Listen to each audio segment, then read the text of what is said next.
Yep. Hey guys, Cam for 15, joined by my Uncle Daryl. We're back here talking NFL football, here to talk the draft. We would have talked about it late last night after the draft concluded, but my uncle got called into work. So I ended up actually making an instant reaction video for my Bears perspective on the moves that the Bears made last night with getting Caleb Williams and Rome Odunze. I'll leave a link at the end of the video about that. On top of it, if you want to get our perspective of the overall picks the Bears get throughout this draft with whatever picks they got left in this year's draft, we'll talk about it as well. But here we're just strictly talking about round one for the NFL as a whole. Honestly, Yep.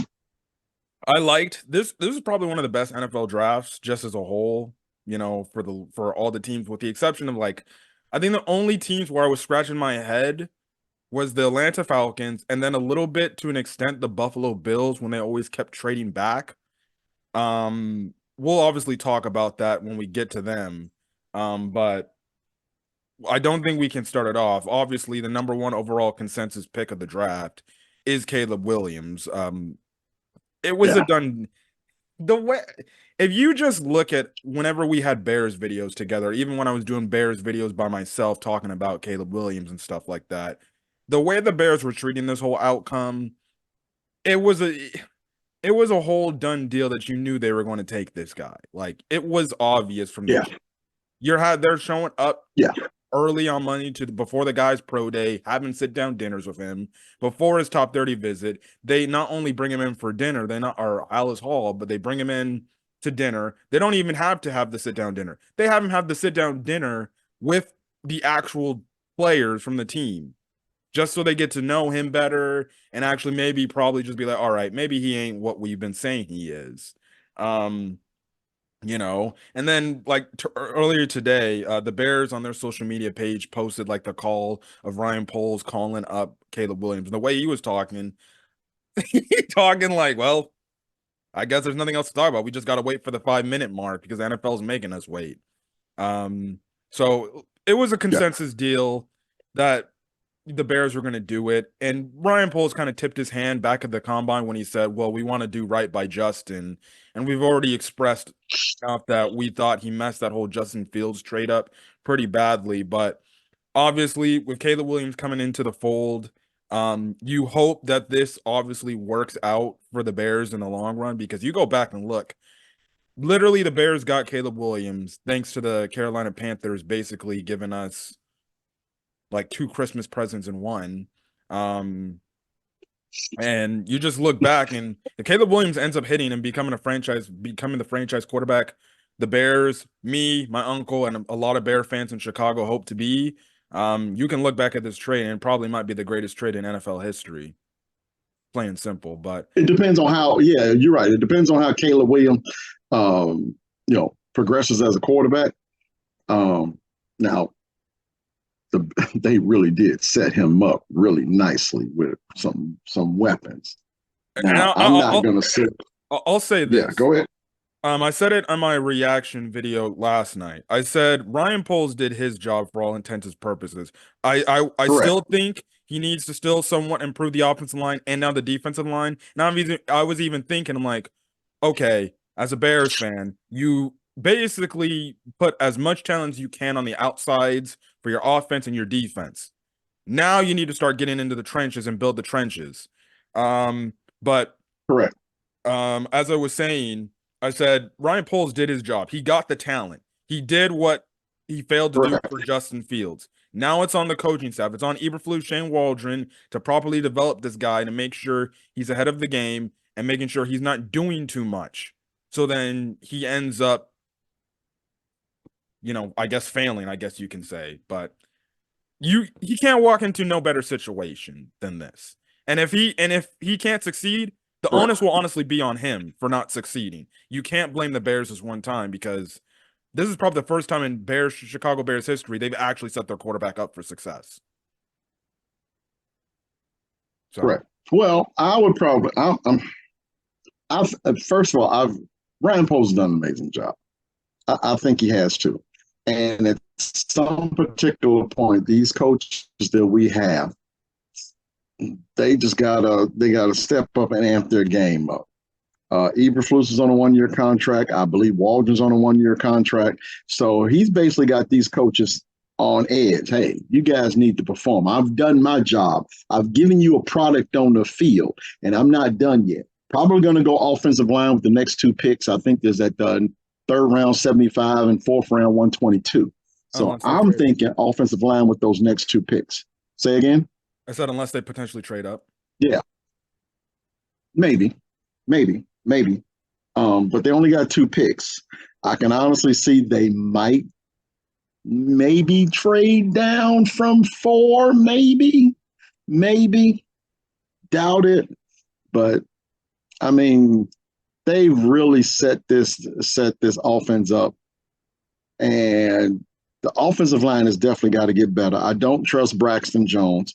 Man, Nate Davis was horrible. You hope he Ryan Bates is right. Ryan Bates is an unknown commodity. Granted, we got him for the Buffalo Bills, and he was a backup, so he may turn out pretty well at center. Darnell Wright is a stud.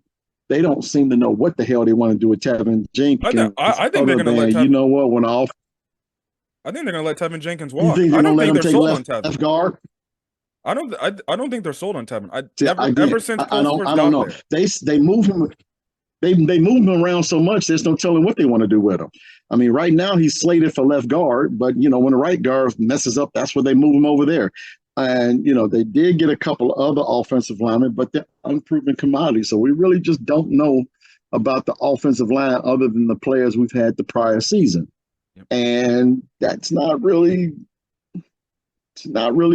good to look at because, I mean, when Caleb Williams had an offensive line, he got a Heisman Trophy out of it. Last year, offensive line was not as good. He ran for his life. And he pretty much had to put up 50 every doggone game, just so they can stay competitive. So I'm not going to just go all out and say, yeah, the Bears are going to, go to the playoffs, NFC championship. I'm not going to do all of that. Yeah. I mean, their division is going to be tough enough as it is. Probably the toughest division in football now. More than likely, maybe.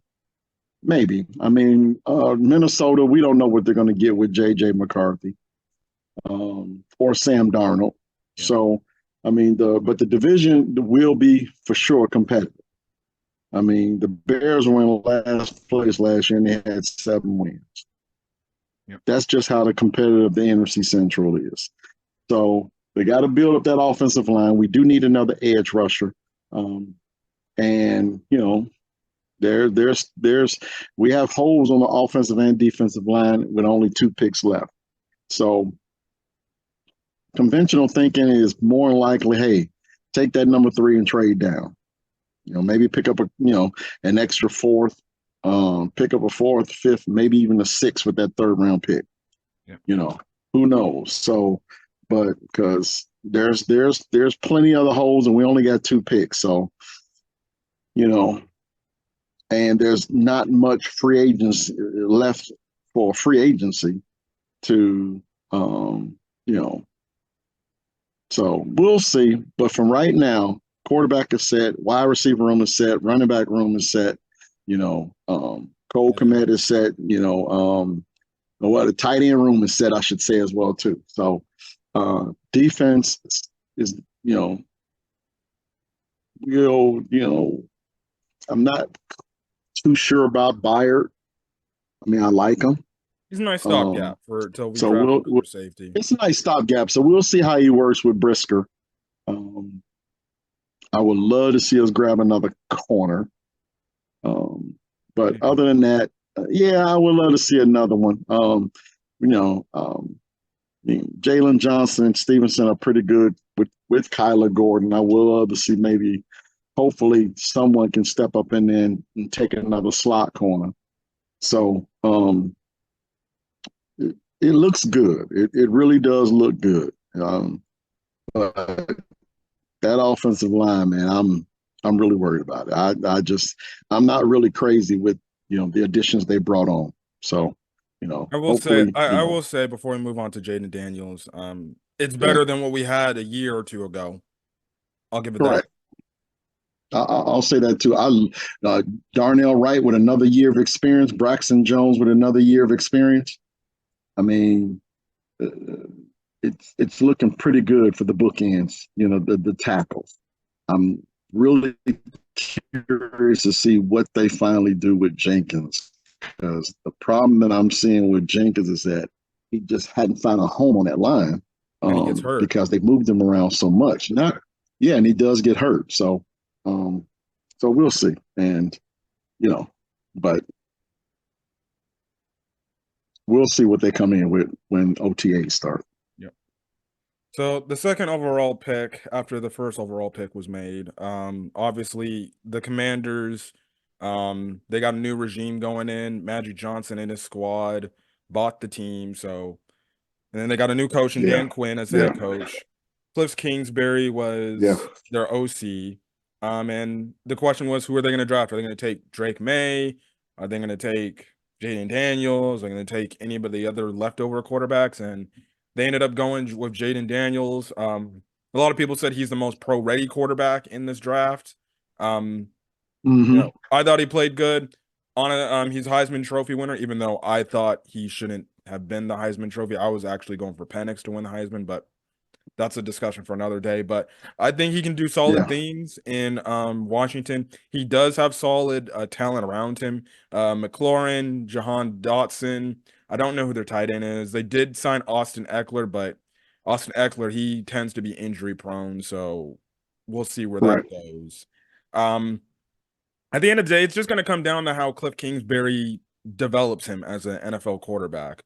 Um, Right, obviously, you're not expecting Dan Quinn to do anything. He's there just to coach the defense. You hope Cliff Kingsbury, correct. coaches this dude up, mentors him well, and, he has a good effect on him because, yeah, he did some nice things in Arizona with Kyler to an extent. But even then, it still wasn't really productive, and Kyler was kind of average under Cliff Kingsbury later on into the tenure as opposed to early on. But Yeah. you just hope Washington suits. And obviously Washington needed to get a quarterback because that division, it's the NFC East. You got to worry about the Eagles, the Cowboys, who knows what you get out of the Cowboys, and then two, also who knows what you get out of the Giants as well. Well, quarterback is the most important position for any NFL team. So if you don't hit on quarterback, uh, the move can set you back, you know, years, decades. So, and that's where Washington at. That's where the Bears were. Um, and same goes for the next pick we're going to discuss in a minute. Daniels were, for the most part, the most efficient quarterback in college football past season. So and watching him being in the SEC, yeah, he was pretty good. Um, you know, his wide receivers was a big help, but just like any other quarterback, you need weapons. Daniels had it. He made the best of them, won the Heisman. So let's see what happens in Washington. So we'll see, but just the same thing. He's got Cliff Kingsbury, but we'll see if Kingsbury can, make much of them. So, but at least Washington's better off than what they were last year for the quarterback position. Yep. Third overall pick. I wish my boy Matt was here, couldn't join us. His New England Patriots ended up drafting the third, I guess, next available quarterback. Was Drake May out of North Carolina.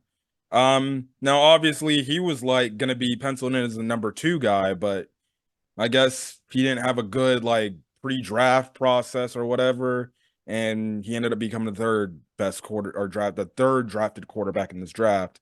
Um, I think he can be a solid talent. The only thing is, just like with Mac Jones with the New England Patriots, they got to build around him. He, to my knowledge, the offensive line in New England still is pretty bad. They got no Yeah, receivers that I the can wide think of. receivers are average. The wide receivers are average. They don't have a stud at running back. I think their tight I end's the mean, only for the thing that most they. part, the offense in New England, I mean, it's a work in progress. So I honestly believe he'll probably sit behind Jacoby Brissett for a year. Okay. Um, and hopefully Brissett doesn't get injured to the point where they bring in May earlier than what he's expected, because he definitely did make some horrid throws at in North Carolina. So we'll see. For me, May is I'm not going to go as far as say he's a project, because the guy does have some physical tools and can play the position. I don't think he just will be ready, day one. I just think he'll probably sit a year and allow New England to build an offense that he can deal with. Yeah. So we'll see from that point. Nothing really else to say from there, but hopefully, nope. For Drake May and like Mac Jones, hopefully it works out for the New England Patriots this time and he ends up being a successful quarterback, because they're still looking for that quarterback again. The Patriots, they're going through it like every other NFL team goes. They had Tom Brady for all these years. Tom Brady leaves. They were spoiled. Like any other franchise right now, still trying to find that one. They were spoiled. I mean, honestly, if you knew Brady was on the way out, I mean, you should have went on and tried to do something with the quarterback position to back him up. Now, granted, in Belichick's defense, he did have Garoppolo, and Brady didn't like Garoppolo being there. Let's just be honest. Brady didn't care for Garoppolo being there, and it really hindered their relationship moving forward. So, but here we are. Just like we said before, you don't have a quarterback that'll set your franchise back. And right now, things are looking up for New England. We'll see where it goes. They no longer have Belichick. They got Jerry Mayo as the head coach. So we'll see where it goes. But for right now, Drake May probably is definitely going to be on the bench next football season, barring injury. Yep. Number 4 overall pick ended up being Ohio State wide receiver Marvin Harrison Jr. This was a pencil lock-in. The Cardinals needed a wide receiver on the edge to help out Kyler Murray because they got rid of DeAndre Hopkins like a year ago. They let Marquise Brown walk or get the Marquise Brown go. Yeah, he went to the Chiefs. It just made sense. And I knew that they were going to go this direction. They had to get something for Kyler Murray so he could look obviously good. I think this is going to be a good piece for him. You hope this is the wide receiver duo that Kyler Murray needs to. I won't say the Cardinals won't do anything, but they played hard and they played competitive last year. If they can continue that, maybe they can be a sleeper team in the NFC West. I don't know. I'm not saying playoffs or anything, but maybe you get a 7-9 record probably. But obviously, it's a good decision. Good, wide receiver to pair it with Kyler Murray. I watched most of this guy's, tape at Ohio State. He's good. He's good. I like him. The dude is gonna be a Pro Bowler, whether it's next year, his rookie year, doubtful. But the Cardinals, for right now, you got that number 1 wide receiver. You got 2 really good running backs in the backfield, starting with James Conner. So, not sure if the offensive line will hold up with Arizona. They got a couple of holes as well. But at the same time, though, you do have that 1-2-3 punch, I should say, in Arizona with Murray, Conner, and now Marvin Harrison Jr. Yep. Next up, the Chargers. And funny enough, actually, I forgot to mention, even with the Cardinals, people were predicting that the Cardinals would even trade back, but no, they stayed put at 4. People thought the Chargers would actually potentially trade back. They did not. And I actually thought they were going to take wide receiver, whether it was Neighbors or Adunze. No, they ended up actually going offensive line. I can't be mad at it. They definitely need offensive line because all the time they always get hurt, and they got no depth on the offensive line to help Herbert stay up front and stay healthy, really, because he's actually gotten hurt the past few years. I remember freaking going to a Chargers game after a job fair because they gave us free tickets. He ended up getting sacked. And he ended up getting hurt. And, that was basically the thing right then and there. So they got Joe Alt out of Notre Dame.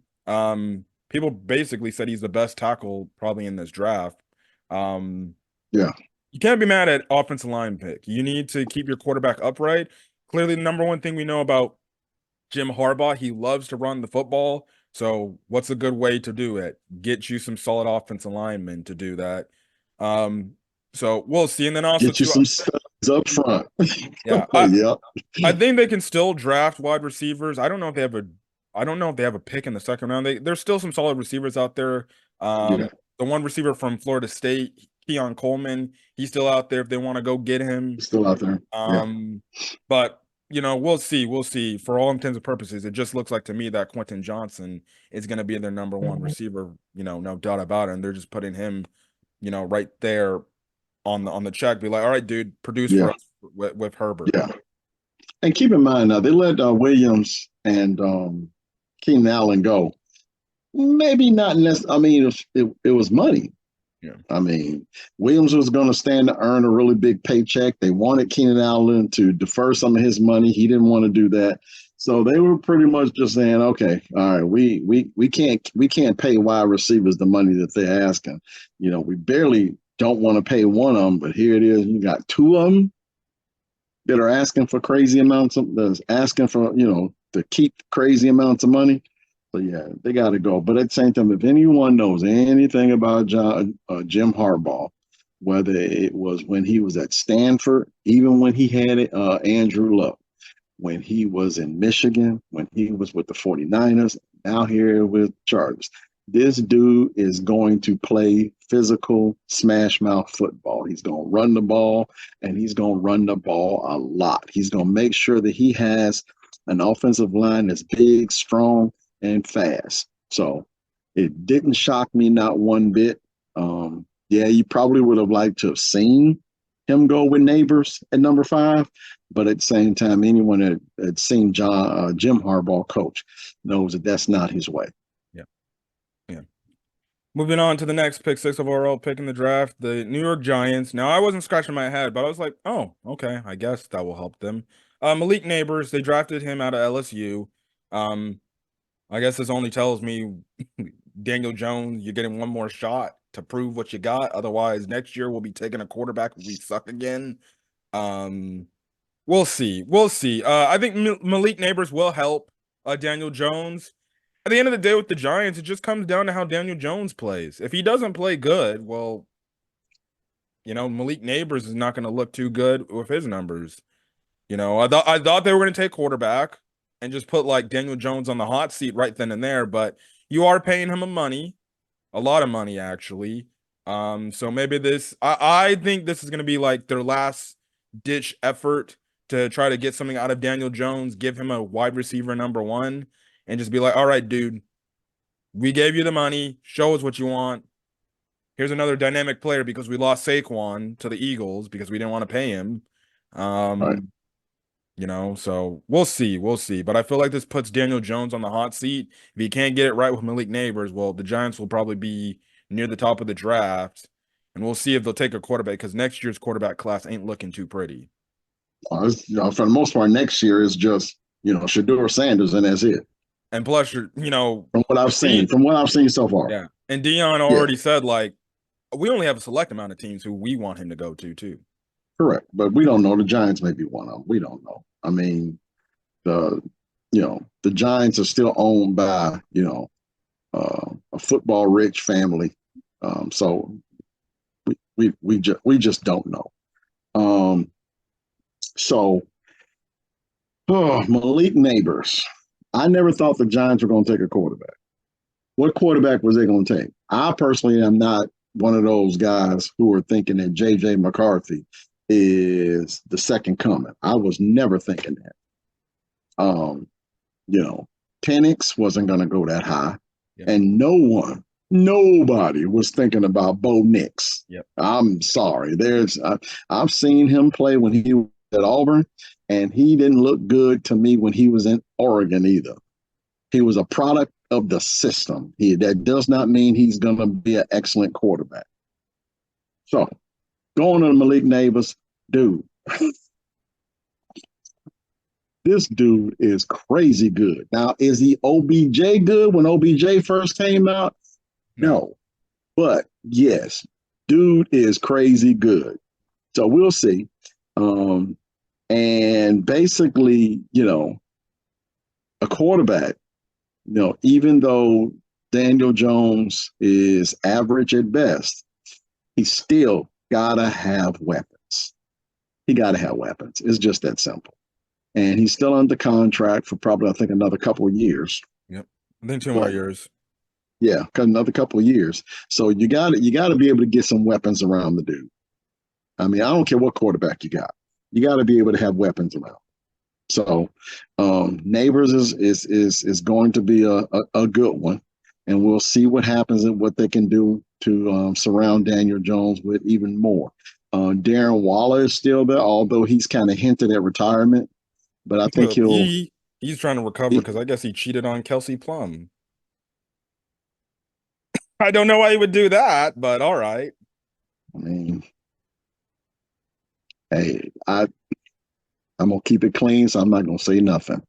So just it is what it is. It's not the first time. It won't be the last time either. So, but you know, Neighbors is a giant. Waller is still there. So right now, there's a couple weapons that they can still use in New York. And I knew they weren't going to sign Saquon for that crazy money. They'll probably wind up taking that money and doing something with the offensive line, which is actually good business sense. So right now, the Giants is a good pick. Is it going to help them out next year? Probably not. And we'll be singing the same dance with them next year. Yep. 7th overall pick in the draft goes to Tennessee Titans. They ended up drafting offensive tackle J.C. Latham out of Alabama. Roll Again, Tide. you can't go wrong with taking offensive lineman, offensive tackle, Go obviously wrong. with a young quarterback and Will Yep. Levis. You Yep. need to get all the offensive line help you can give him as much time as he can to throw, so then he can develop properly and then Well, take I the next mean, he step. got to have somebody to throw to now. That is true. So they And could then on top of that, with Derrick Henry leaving, he ain't got nobody to hand the ball off. So now the offensive line is basically blocking for nobody. yeah. They got no, they got receivers, Calvin Ridley and Hopkins, right? Yeah. I'm just Yeah. saying it's something. Calvin really was garbage when he was with he was average with the Falcons. He was average with last year with Jacksonville, and he's gonna be average with Will Levis and the Titans. He is not a number one guy. At best, he's a number two. And last year, for me, he had some glimpses of good games, but for the most part, he was average at best as a wide receiver. So Titans got an offensive lineman, and Latham is really good. So we'll see where it goes. Yeah. This will probably use up the rest of our Zoom time, but I do want to talk about it. Yes. We're going to disagree, though. Michael Penix getting drafted by the Atlanta Falcons. Yep. That was the first shocker of the draft. The first It was a curveball. WTF. But all right. So I'll say this. I can understand why people say they did this move and they're doing this because they can have him sit, develop properly, and then when it's his time, he can come in. My thing is just this. One, yes, we don't know what will happen with Kirk Cousins. Kirk Cousins come off with Achilles injury. He could end up probably being terrible and sucks. I understand that. My issue, or the thing that just befuddles my mind, that I just can't still to this day, even after sleeping on it, understand why the Falcons drafted this guy over maybe like an edge rusher and getting maybe a Dallas Turner or something. I'm just like, okay, you pay Kirk Cousins all this freaking money, and then you're just gonna draft the freaking quarterback right then and there. I'm like, if you're gonna play this game of, all right, we'll just draft a quarterback, have Michael Penix sit behind said quarterback, and then maybe in a year or two, we'll let him start full time. I'd rather the Falcons maybe save that money they paid Kirk Cousins, go get one of these veteran free agents. Gardner Minshew was available. They could have got freaking Joe Flacco off the market, gave Joe Flacco 1 year or 2 year deal for like a minimum veteran contract, said, listen, you're just a stopgap, but play for us. We need you guys. And we'll draft the said quarterback, but they didn't want to do that. They paid all this money to Kirk Cousins, who he's good in the regular season, but when it comes to serious football, he barely, if not ever, shows up when you count on him the most. His camp said he was pretty like shocked and kind of upset by it, but that's the thing. Another reason why I kind of don't like it is by college quarterback standards, Michael Penix is more of the aged veteran. He's going to be turning 24, and Kirk Cousins' contract is 4 years. You're not going to sit Michael Penix for 4 straight years, and he'll be playing football when he's like 27, almost going on 28. No, you're not going to do that, because if he ends up becoming a hit, you'll be having the guy, and he'll be damn near 30. And next thing you know, you'll be looking for the next guy soon enough, because you wasted your time having this guy sit on the bench. But we'll see. I like Michael Penix. I think he'll do good things whenever given the opportunity. I think it's good for him to sit.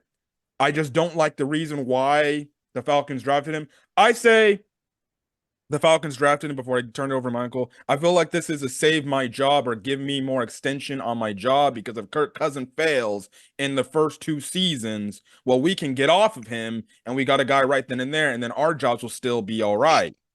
So I feel like that's what the GM and Raheem Mostert, the head coach, did. They didn't even invite this guy for a top 30 visit. Like, I feel like this is a last second decision. Well, Ryan Poles is in that front office, so maybe he had something to do with it. Go ahead. I don't care how much money Kirk Cousins got. That don't guarantee nothing to me. Kirk Cousins ain't won crap. He ain't won nothing. The only thing he's won is how to fill my bank account.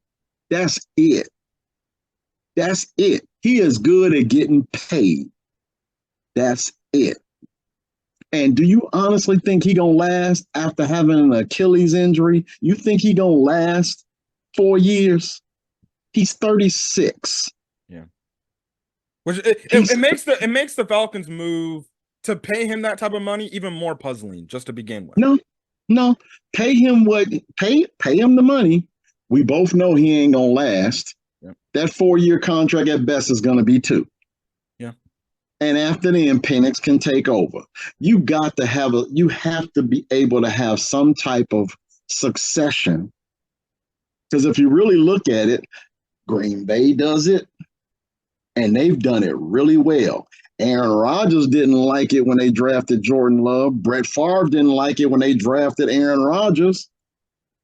Of course, they're not going to like it, because you want to know why they don't like it? Because it works. It works. Penix is going to sit there, a 24-year-old college veteran.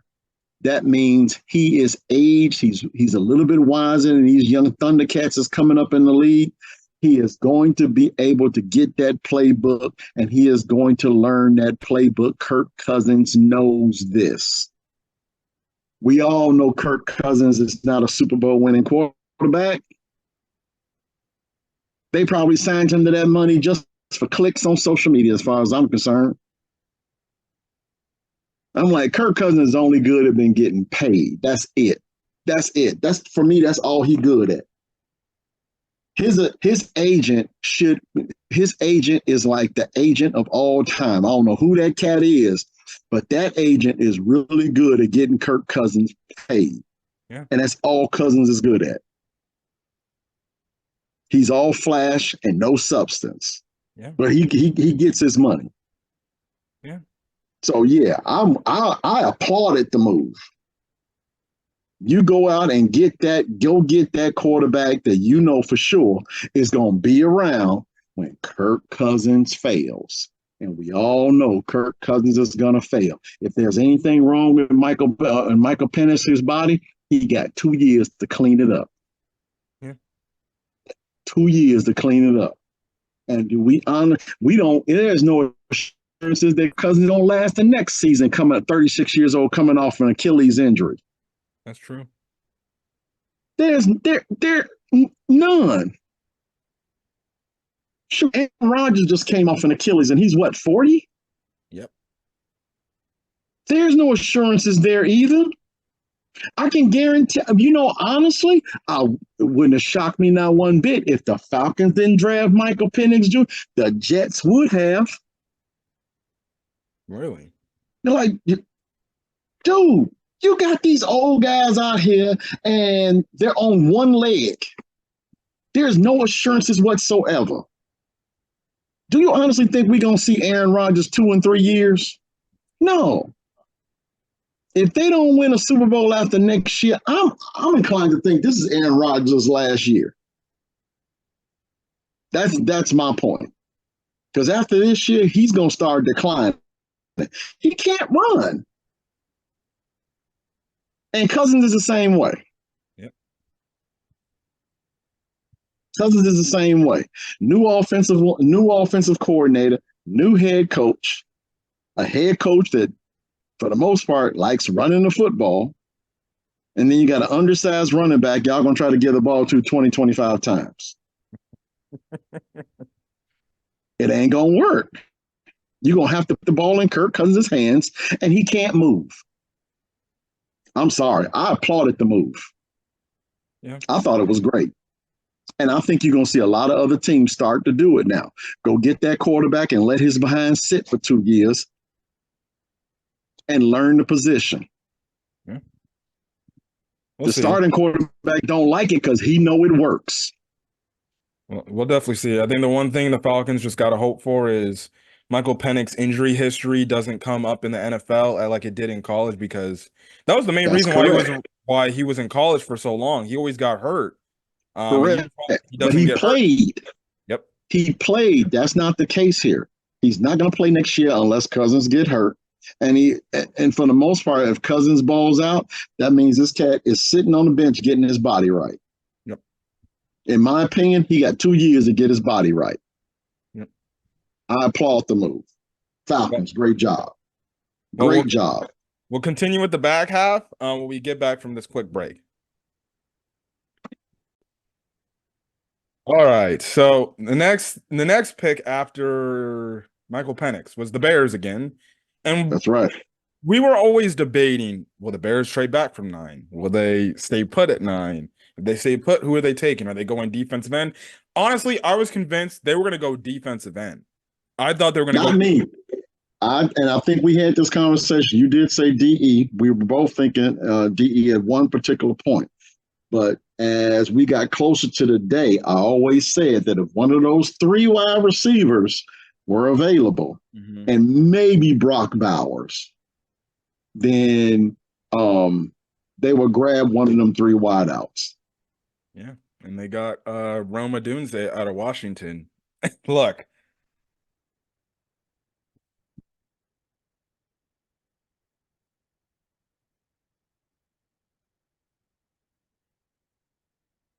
I can't hear you. Can you hear me now? Yeah, I can hear you now. Okay. Yeah, one of those 3 guys were available. Harrison, Neighbors, or Dunze, maybe Brock Bowers. If they were available, they were grabbed. If not, they would trade down. That was my thinking, because I just don't think there was an edge rusher up there worth taking at number 9. Wow, even Dallas Turner? Not even Dallas Turner. With the way it turned out, Dallas went later in the draft. So I think a lot of folks were, and even, Latu, who wound up going at what, number 15, Turner went at number 23. So, I mean, they went later on in the draft. So I'm thinking that they probably thought they probably could pick up one of those edge guys, a little bit later, depending on how they traded down. And they knew the Vikings were going to trade up. So they felt that wide receiver was going to be there anyway, I thought. Yeah. Look, Rome Odunze, he was really good in Washington last year. He was even good the previous season. Listen, I'm happy for it. Him and Caleb Williams throughout this draft process, they ended up creating like a bond to the point that they were like, whoa, what if we end up becoming teammates or something like that? And they ended up getting their wish, and now they're legit teammates. I said this last night in my instant reaction. You now have a Rome Odunze can come in and he doesn't have to be the number one guy. He literally Correct. is wide receiver 3. He got 2 great Correct. mentors in DJ Moore and Correct. Keenan Allen. And that's the most important thing, too. You got two highly experienced wide receivers right now in that wide receiver room that can groom this young man along the way so that he can become that number one guy in the event if they decide to move on somewhere or even retire. So Yeah. I think that is absolutely fantastic. And then Odunze and Williams both are on the same length of contract. Mm-hmm. It's That's like also Burrow and Jamar Chase. that's great. That's very important. So over these next 4 years, barring injury, Yep. that these two should develop a fantastic relationship together. One that I'm really looking forward to. Yep. I said it last night, whatever you project who's the number one receiver, I think DJ Moore is your 1A. Keenan Allen's obviously going to be the 1B.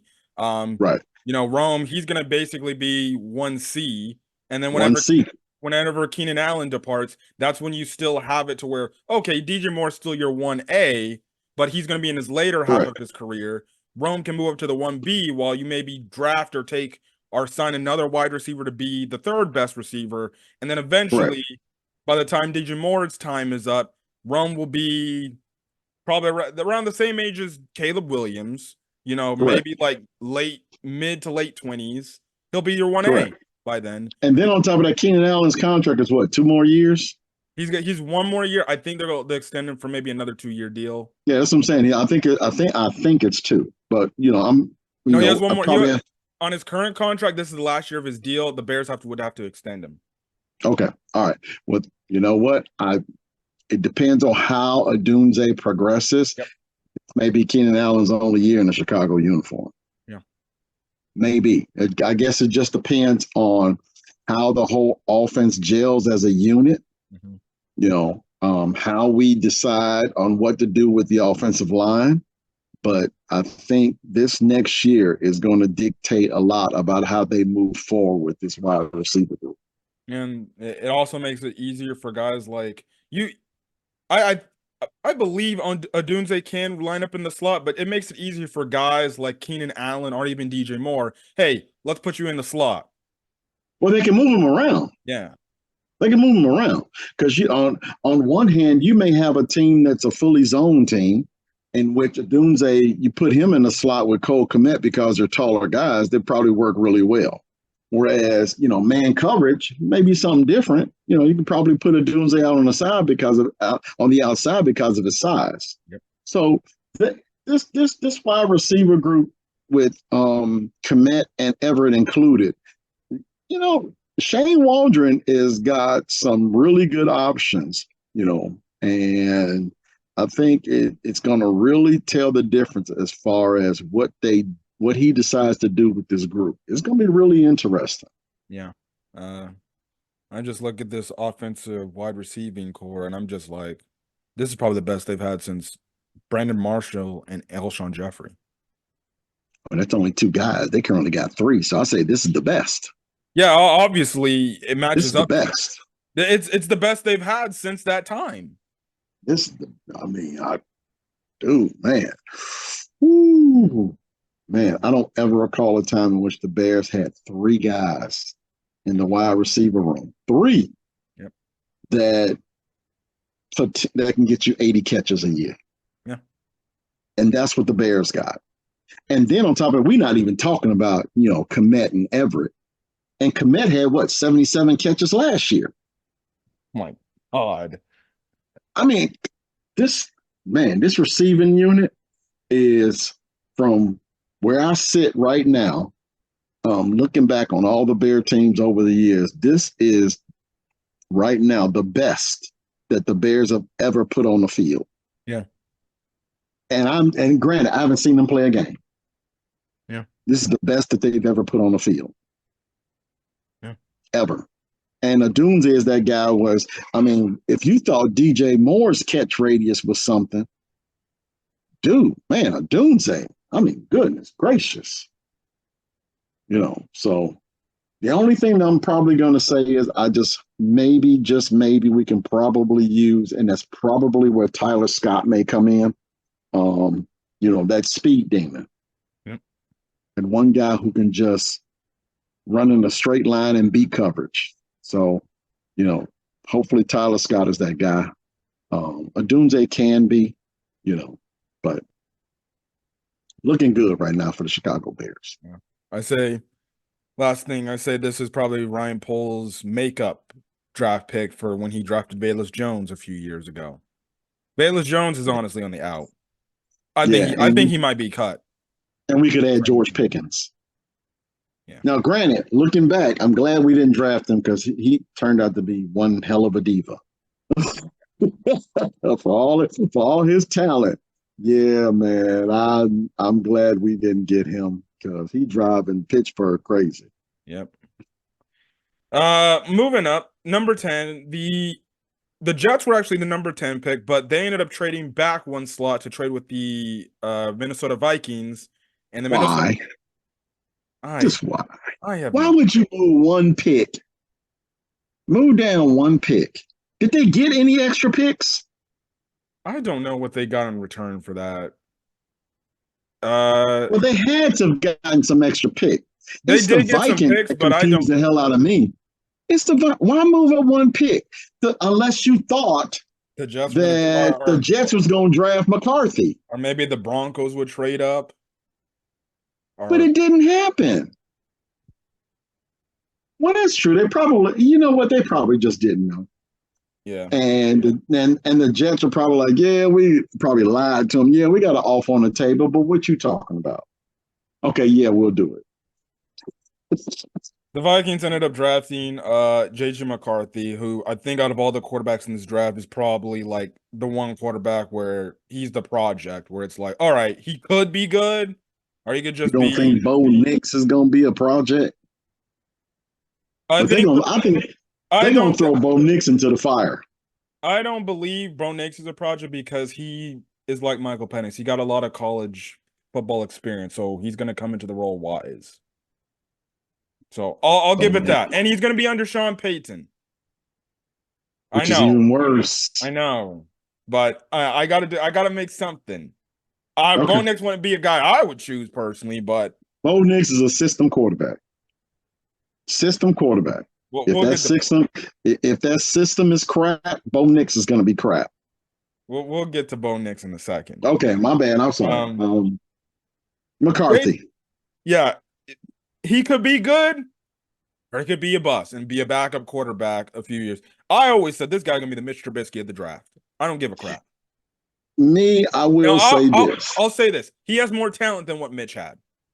I would say, in comparison to what the Bears gave Williams, Minnesota offers more because of Kevin O'Connell.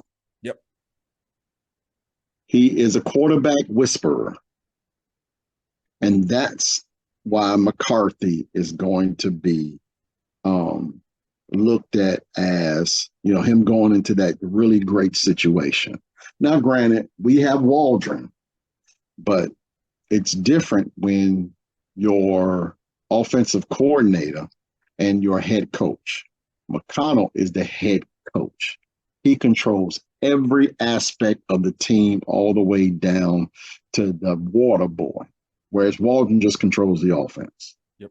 So is McCarthy going to be good?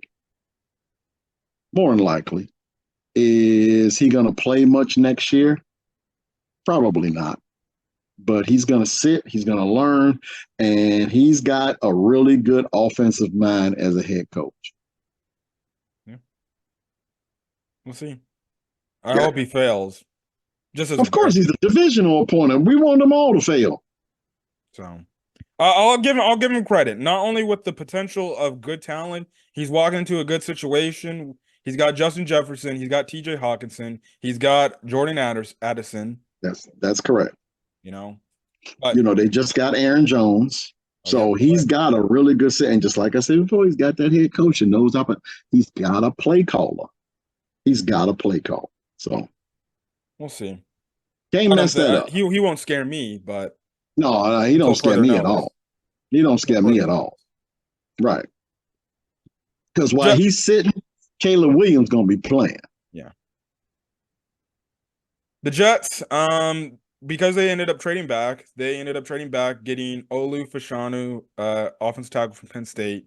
I think it makes sense with the fact that, well, they need offensive Aaron line help. Rodgers is a gazillion years old and he can't run. Yeah. And then he's Yeah, coming off build his up that. Achilles injury too. Yep, build that offensive line up so you can protect that quarterback. Yeah. We'll see from I there. think they're gonna run more than honestly. They're gonna be one of them teams that if you think that they're gonna pass the ball like 70-30 like they did in Green Bay, no, I think they're gonna be somewhere around 50-50. Yeah. What do you think about the Jets redesign? They're going back to the old school logo. Really? Yeah. Well, I'm old school, so yeah, I feel that. That's nice. I like that.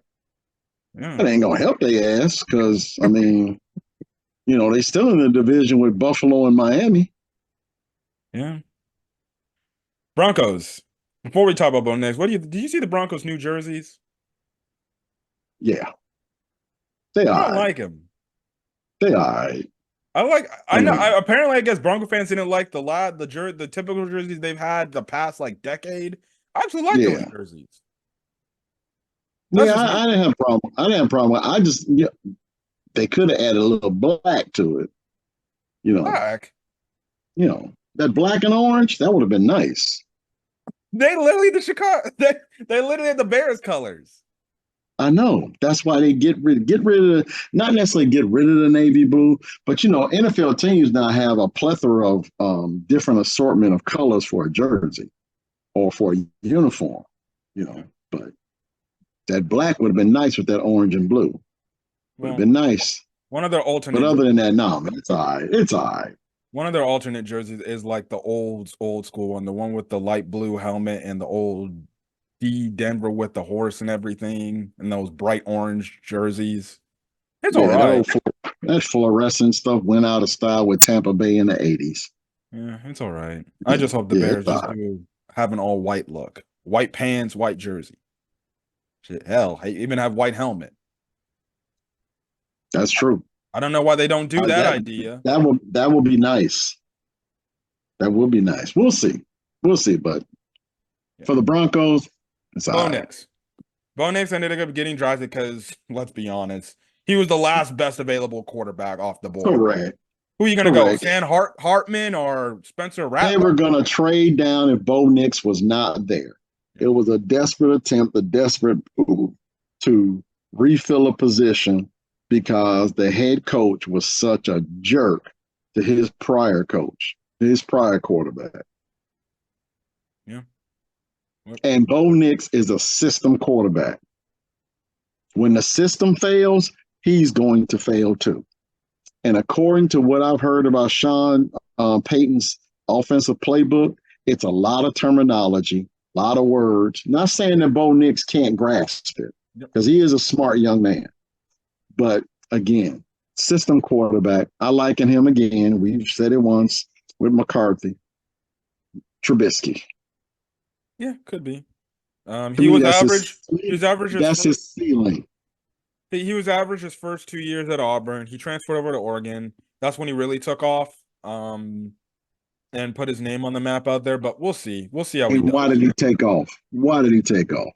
He went to a juggernaut The Pac-12 or whatever's left of it. that plays no defense, and he had a head coach who was a brilliant offensive mind for the college level anyway. Dan Lanning. Dan Lanning, yes. Well, we'll see. We'll see. They Yeah. keep these analysts compare him to freaking Drew Brees, and they're saying like Sean Payton sees a little bit of Drew Brees and Bo Nix. And I'm just like, all right, come on now, Oh stop. man, please stop. Stop. Just stop. And Well, it took him 61 games to get to this point. yeah, 61. yeah. He played that many games at the college level because, again, he was pedestrian at best. All right, we'll move on. The Las Vegas Raiders. They ended up taking Brock Bowers, tight end out of Georgia. I feel for the young man because they ain't got no quarterback. They got an They terrible offensive coordinator. terrible offensive coordinator. Josh Jacobs left. Yep. You know, no quarter. You still, I mean, you do have, Devontae Adams, but eventually he gonna lose interest. Yep. So it's just a bad, you know. I always say don't trust the Clippers, and you don't trust the Raiders. You don't trust them. Yeah. But they got dude. Brock Bowers is a stud. Yeah. If they can get You a can quarterback, line maybe. him up. Maybe where they gonna get one now, I have no idea because you know it might be some type of quarterback that they're just gonna draft in the second or third round. Or they just hope they just tank so bad. They tank so hard for Shador. I feel I like mean, Shador would be fine with Fedor Sanders. I feel like Dion would be fine with him going to Las Vegas. One, it's Las Vegas. Who wouldn't be upset with going to Las Vegas? And two, it's Antonio Pierce. I think he would love Antonio Pierce Correct. to coach up his kid. Correct. And Antonio Pierce has shown himself to be a really good football coach. Yeah. So we'll see. We'll see. The Saints. They ended up drafting Oregon State tackle Talise Fuaga. Sorry if I'm butchering the name, but another solid, very solid tackle that was in the Pac-12. Really good. You can't go wrong with offensive tackle play, and with whatever is left of Derek Carr in New Orleans. You need all the protection he can get because who knows what he can make. That's true. That's true. But Nonetheless, this is the way the Saints have been for the last 3 or 4 years.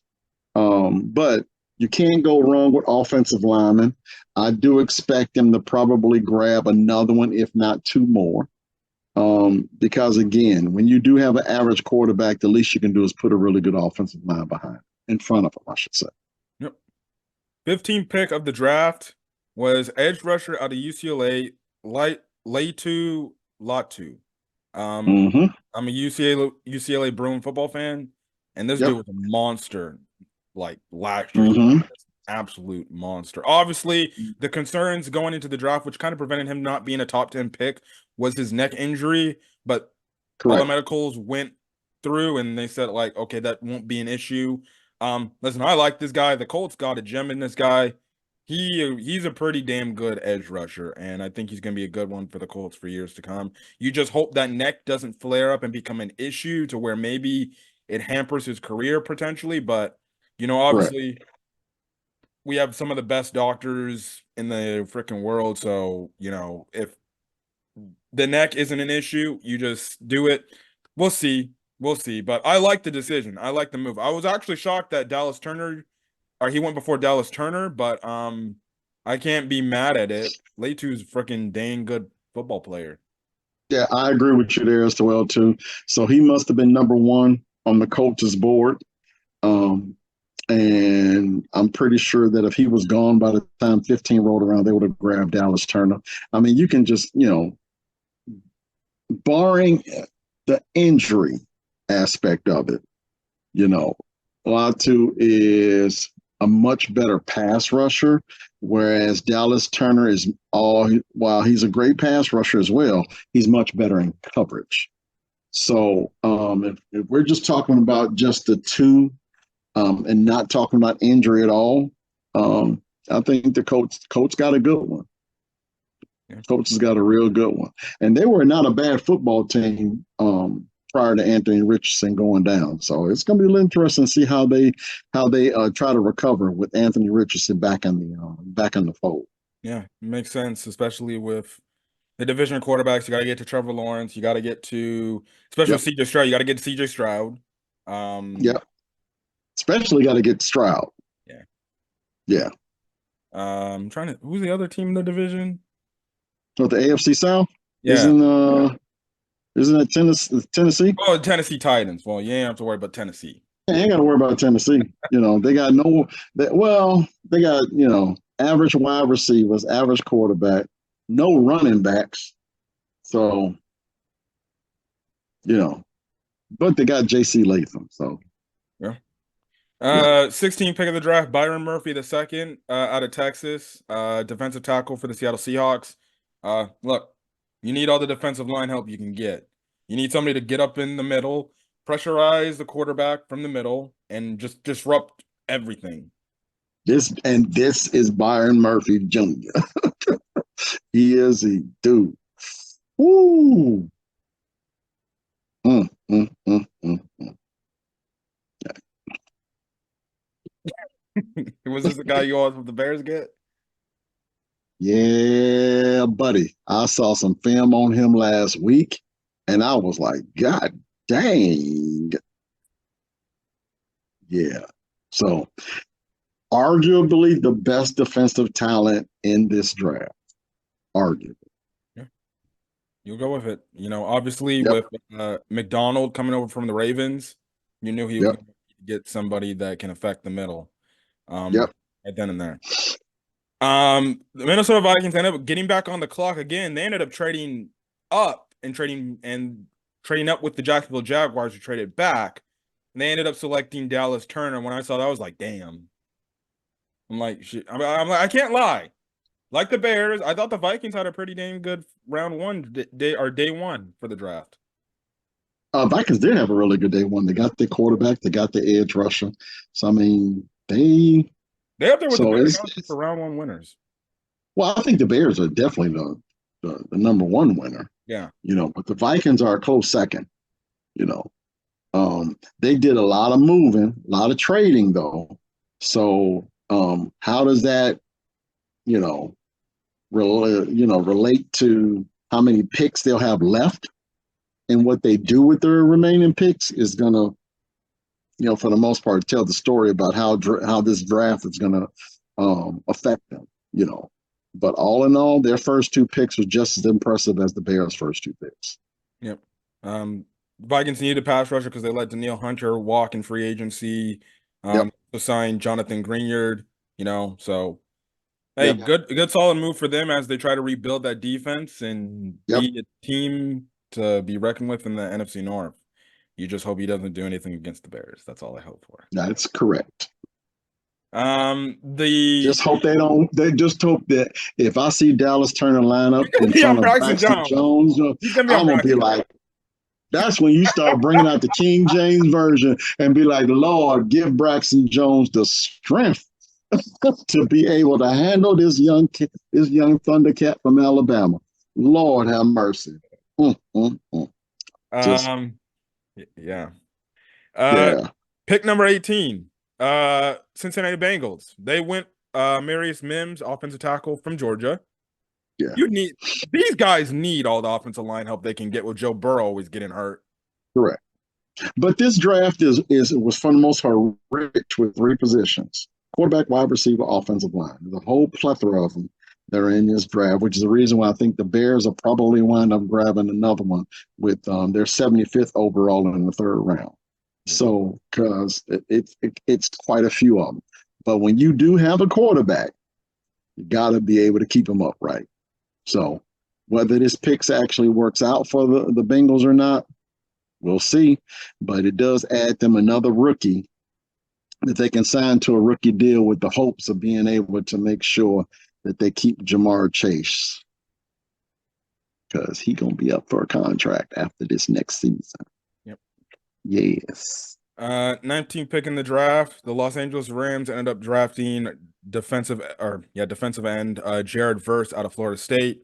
Makes sense. They wanted to improve their defensive line. They had to after Aaron Donald retired, which still to this day was a shock to me when I heard that. Yeah, I got to admit it was for me too. But I honestly thought if Byron Murphy Jr., I think they wanted him. That's who they wanted. I don't think they had the wherewithal to trade up to go get him. But I was thinking they were hoping he would fall down far enough because I think they wanted that replacement for Aaron Donald, and Murphy for me was the guy. Yep. But the question with Verse to me is going to be his physical condition. Yeah. He can play the position, but can he stay in shape? Yep. 20th pick of the draft, the Pittsburgh Steelers. They ended up drafting Troy Fautanu out of Washington, offensive guard. Um, Yeah, listen, you're going to need all the help you can get on the offensive line, especially for Russell Wilson, or even for Justin Fields, who tends to hold on to the correct, ball quite a lot if given the opportunity to play. correct, You're going to need the correct, best available offensive linemen to just block for your quarterback. correct, correct. Enough said about that. It's just the offense. Another offensive lineman is going off the board. Um, and the main thing is, you got to be able to protect your investment. What's your most important investment on the football field? It's your quarterback. Yep. Next draft pick, 21st draft pick of the draft, from the Dolphins. They ended up drafting Chop Robinson out of Penn State. They clearly needed to draft an edge because one, Jalen Phillips got hurt, and then Bradley Chubb Mm-hmm. ended up getting hurt too. So you don't know how they're going Right. to recover from their ACL injuries. Correct. So obviously They're this is not starting the season. That's for sure. yeah. So Yeah. this is obviously a good pass rusher that they can obviously develop well enough and obviously get a lot of reps in. Yep. So you'll take it. Yep. Yep. Plus Enough they said. they Yep. they need the defensive help because they lost a lot on defense. That's correct. So yeah. And again, they're still in a division where you got Josh Allen as quarterback. Mm-hmm. Got to be able to get to him. Philadelphia Eagles, 22nd pick. They drafted Toledo cornerback Quinion Mitchell. Makes sense why they went cornerback here. Their entire secondary is almost gone. Yeah, but he wasn't even the best cornerback in the draft. Yeah. I mean, Terry and Honor was much better. Kool-Aid McKinstry, who hasn't been drafted, was much better. So I'm not sure why they passed on those two specifically. And I know I'm an Alabama guy, but I mean when you got those two on the board, and that for me that was a head scratcher. Yeah, they must have They saw must have something saw that something. they Yeah, I was liked. gonna say they must have saw something in him that obviously you and I as novices, you know more football than I do, but they must have saw something in this guy that just blew them away.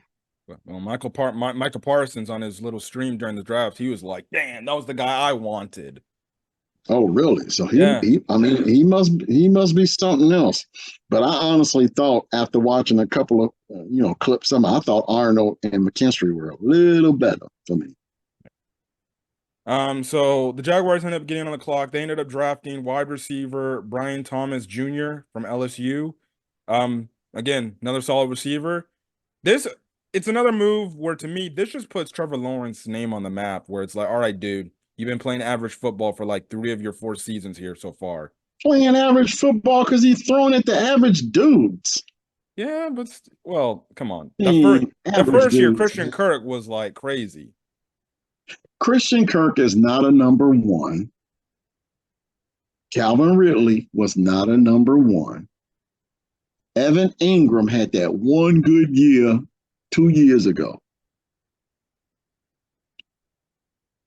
Now, this guy from LSU who lined up on the same football team as Malik Neighbors. Now, this guy can take a top off of defense. So it's about time. Hey, he could be good for You, them. you got to get, for me, you got to get a quarterback two things: a really good offensive line, and you got to get him a number one guy. Yep. Got to get him a wide out. You just can't have him hand the ball off 25 times, and then when they put 8 in the box, and you ain't got nobody in the throw to. Yeah. We'll see. This will help Trevor Lawrence. You hope this continues his next. He's honestly got to be on this point where it's like, all right, you got to show us something, Something. like something elite. I think they've given him a little bit Something. of time because Oh, I otherwise, agree. he's gonna be. Who knows what happens? Because Yeah, right now, well, I don't think he'd go anywhere because I honestly think Trevor Lawrence is a good quarterback. yeah, Again, he just needs weapons. And I saw some games last year where Ridley just didn't. He just played like he didn't come to play. yeah. It just seemed like when Ridley came to play, he did well. But there were some games in which he just didn't, for me, just didn't come to play. Detroit Lions. They ended up drafting Terrion Arnold out of Alabama. Oh, Tide. Best cornerback in the draft. I said it. Now, granted, He went a little bit off with the suit and taking the mic and then talking to the fans. He put a really big target on his back. So, but Terrion Arnold is the best cornerback in this draft, and you know, I I think he went over the top with his, talking to the fans and things of that nature. Green Bay, they ended up drafting, they ended up getting Jordan Morgan, offensive tackle at Arizona. Obviously, you had it to where some fans in the NFC North were making fun of the pick, but listen, I ain't making fun of the pick because I know the freaking Packers can develop offensive linemen. And they gonna run the football. They got Josh Jacobs. They gonna run the football. Yeah. You better believe that. Josh Jacobs is gonna get his 1,500 yards. Yeah. You better believe that. He might even lead the league in rushing. And on top of that, guess what? Matt LaFleur is a wonderful offensive mind. Yep. Knows what he's doing. Yep. And that's enough for giving Green Bay credit for anything. Yeah. 26th pick. Tampa Bay drafted Graham Barton, center / like tackle, out of Duke. What else can you say? Another offensive lineman. Especially gotta protect your average quarterback. Yep. The Cardinals, they ended up, I think, trading up. They ended up getting edge rusher Darius Robinson out of Missouri. This kid is good. He is very good. So just be on the lookout. Arizona, again, barring injury, and I know all NFL teams, they're going to come across some type of injury somewhere. Your really good teams have that depth to be able to recover from a serious injury. But Arizona, if you look at what they're trying to bring to the table, they're going to be nice. And if Kyler Murray can actually put together a really good season, Arizona is going to be a team to be reckoned with in the NFC West. Yep. The Chiefs, they ended up trading with the Bills. I was saying the Bills need a wide receiver. They'd let the Chiefs get the wide receiver. Why the Bills do that? Of all the teams you trade with the one team who you have shown that you can't beat. And guess who they draft? Xavier Worthy, wide receiver out of Texas. The fastest cat who has ever set foot on a football field. This could be Tyreek Hill reincarnated for them now. I'm like, why couldn't you guys draft this guy? Oh, who the hell? God. I'm like, Buffalo. And I'm going to go ahead and text my good friend who I work with. He works in Virginia. He's a diehard Buffalo Bills fan. I really want to know who is number one on the Bills draft board. I think Curtis Samuel is there. Enough said. Look, this is going to help the Chiefs out. They already got a prolific offense, but they got a guy that can take the top of the defense like Tyreek Hill, kid. Forget all of that. They got the best damn quarterback in the league. He's already shown that, dude, I don't need great wideouts. As long as I got my Hall of Fame tight end, just give me these average dudes on the side, and I can make something happen with them.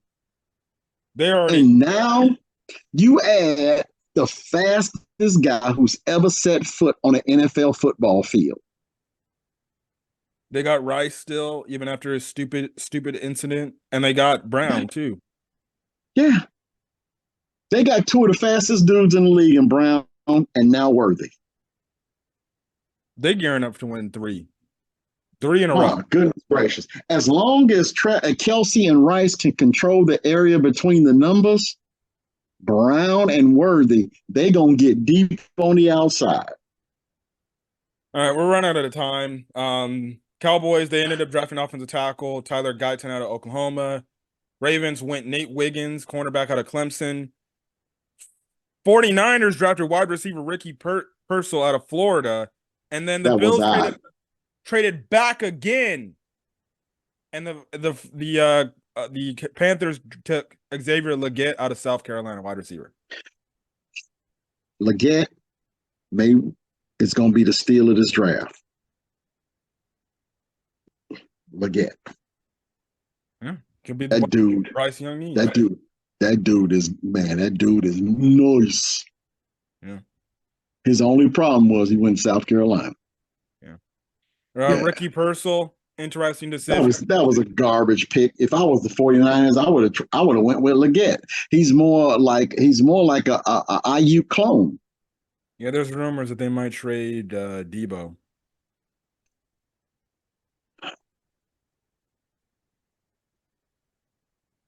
That's y'all West Coast, man. Well, we covered everything. Yeah. That's basically it. Just. Anyways, we're gonna get out of here. If you guys like the video, leave a like, put in the comment section your thoughts, and we'll talk next time when we're talking strictly Chicago Bears draft picks. Enjoy the rest.